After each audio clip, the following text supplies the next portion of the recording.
मग्गा और डेगची दो गहरे दोस्त थे। वो दोनों आसपास ही रहते थे। मग्गा एक फ्लैट में रहता था, जबकि डेगची के पास अपना एक छोटा सा घर था। दोनों के पिता व्यवसाय करते थे और वो खुशी खुशी अपना जीवन जी रहे थे। लेकिन दोनों पढ़ाई में बिल्कुल अच्छे नहीं थे और उनके पास एक लॉजिक भी था कि हम पढ़ लिख कर क्या करेंगे, क्योंकि हमें बड़े होकर तो अपने पिता का बिजनेस ही संभालना है। इस कारण वह अपने पढ़ाई पे ध्यान नहीं देते थे और दोनों दिन भर इधर उधर मस्ती किया करते थे। वे दोनों घर से निकलते थे स्कूल जाने के लिए, लेकिन वहाँ से वह इधर उधर भाग जाया करते थे। एक दिन डेगची ने मग्गे से कहा, अच्छा यह बता, तेरा नाम मग्गा क्यों है? मुझे पता है तू 7वीं में 3 बार फेल हुआ था, तभी तेरा नाम मग्गा पड़ गया होगा।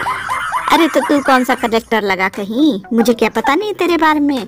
तू भी तो फेल ही होता है, बड़ा आया मुझे चिढ़ाने वाला। तेरा नाम भी तो डेगची है, डेगची।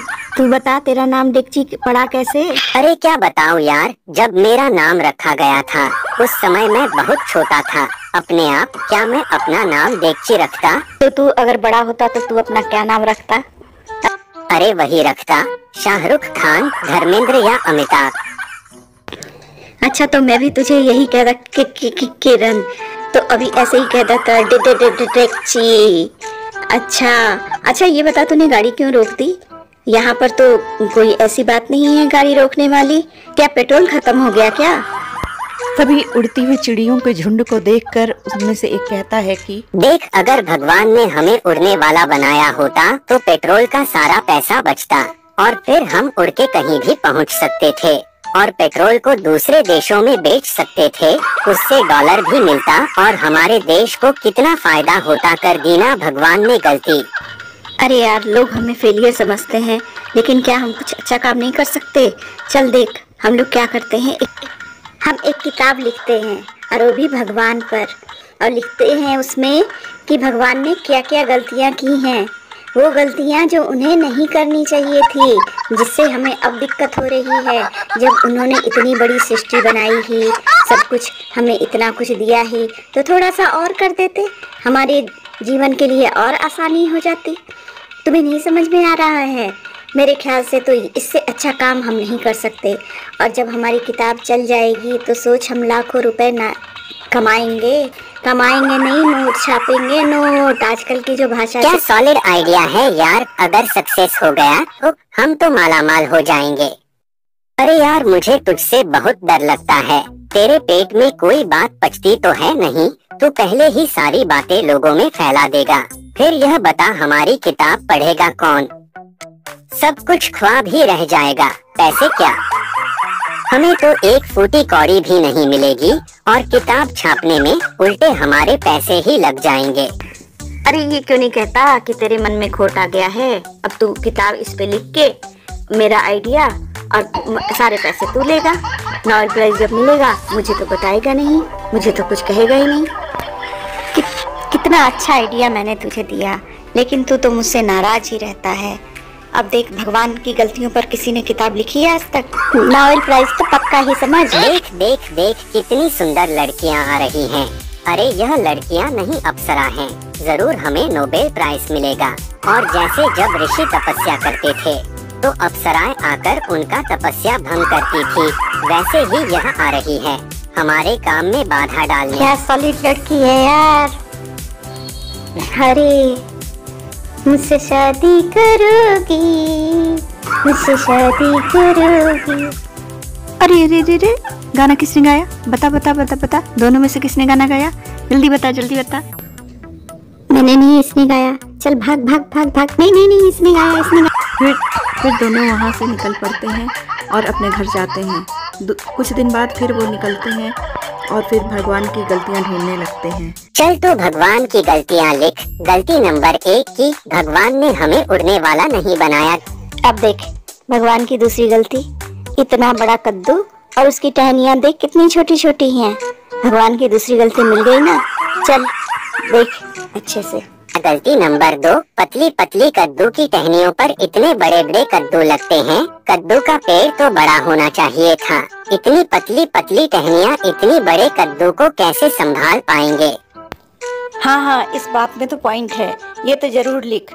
फिर वो एक विशाल आम का वृक्ष देखते हैं जिसपे बहुत छोटे छोटे आम लगे हुए थे। अरे यह पेड़ देख के तुझे कुछ समझ में आ रहा है? जरा दिमाग तो लगा। भगवान की तीसरी गलती भी गई। इतना बड़ा पेड़ और इसमें इतने छोटे छोटे आम। भगवान को चाहिए था इसमें तो कद्दू से भी बड़े बड़े आम लगाने चाहिए थे। अब चल डायरी निकाल, लिख लिख लिख इसमें। अरे एक दो पेड़ में आम को छोटे बनाने से ही भगवान को गलत नहीं कह सकते। पहले हमें इसके बारे में पूरी जानकारी लेनी होगी। चल गांव चलते हैं, वहाँ देखते हैं कि क्या वहाँ भी भगवान ने बड़े पेड़ों पर छोटे छोटे आम लगाए हैं या नहीं। यही तो रिसर्च होता है। चल, मेरे नाना जी के यहाँ बहुत बड़ा आम का बगीचा है, वहीं चलते हैं।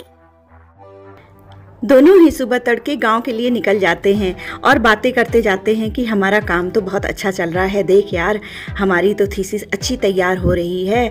और वह बातें करते करते आम के बाग में कब पहुंच जाते हैं उन्हें पता ही नहीं चलता। फिर वो कहते हैं कि देख भगवान ने तो यहाँ भी वही गलती की है, इतने बड़े पेड़ इतने छोटे छोटे आम, इस पे तो कद्दू जितने बड़े बड़े आम लगाने चाहिए थे भगवान को। और फिर वो दोनों कहते हैं कि चलो लिख ले इस बात को कि भगवान की यह गलती मिल गई। और वो भगवान की इस गलती को अपनी डायरी में नोट करते हैं। और फिर वो थक जाते हैं। थक जाने के कारण वो सोचते हैं कि चलो थोड़ा आराम कर लिया जाए। फिर वहाँ आम के बाग में ही चारपाइयाँ लगी हुई थीं, वह उन चारपाइयों पर आराम करते हैं और कब सो जाते हैं उन्हें पता ही नहीं चलता। तभी भगवान को आता है गुस्सा। वह पूरी लीला देख रहे थे कि ये दोनों बेवकूफ़ मेरी बुराइयां निकाल रहे हैं।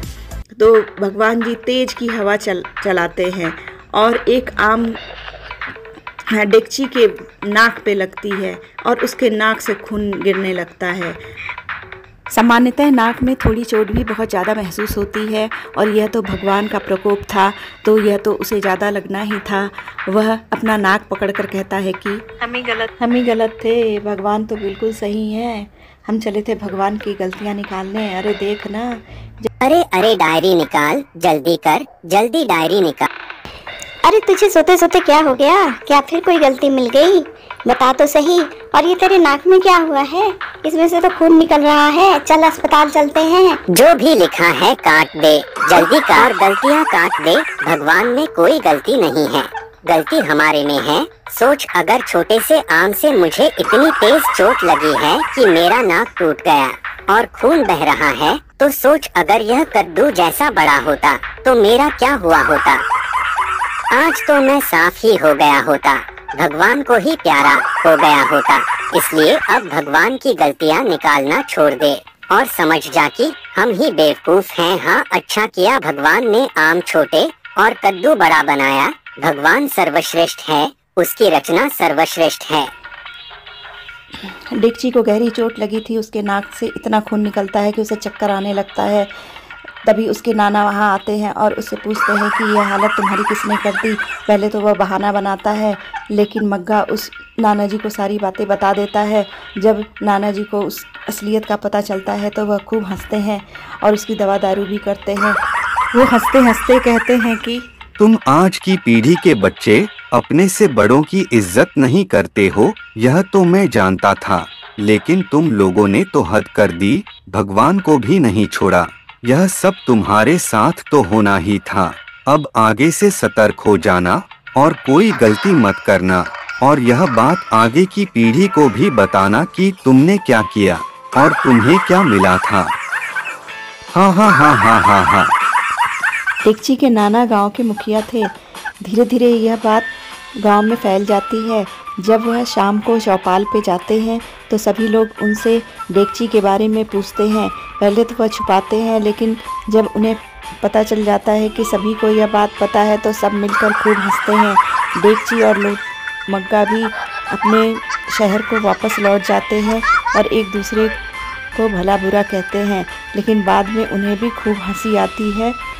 जब वह अपने घर पहुंचते हैं तो उनकी यह बुराई घर तक पहुंच चुकी थी और उनके मम्मी पापा भी उन पर बहुत गुस्सा होते हैं और उनकी एक बुराई और सामने आ गई थी, वह फिर से फेल हो चुके थे। और अच्छी खबर यह थी कि जिन दो लड़कियों को देखकर उन्होंने गाना गाया था वह उनकी पड़ोसन बन चुकी थी और जब उन्हें इस बात का पता चलता है तो वो बहुत खुश होते हैं और उनकी आंखों में फिर से चमक आ जाती है और वो दोनों खूब हंसते हैं। वो देख देख देख तेरी वाली, अरे वो देख देख तेरी भी वाली आ रही है, दोनों हैं यहीं पर, तेरी वाली मेरी वाली दोनों। गॉड इज ग्रेट, देख देख देख। लेकिन यह तो नाक टूटने के बाद ही तुझे समझ में आया। उन लड़कियों की उन दोनों से दोस्ती हो गई और वो साथ साथ क्लब पार्टी जाने लगे, खूब घूमने फिरने लगे।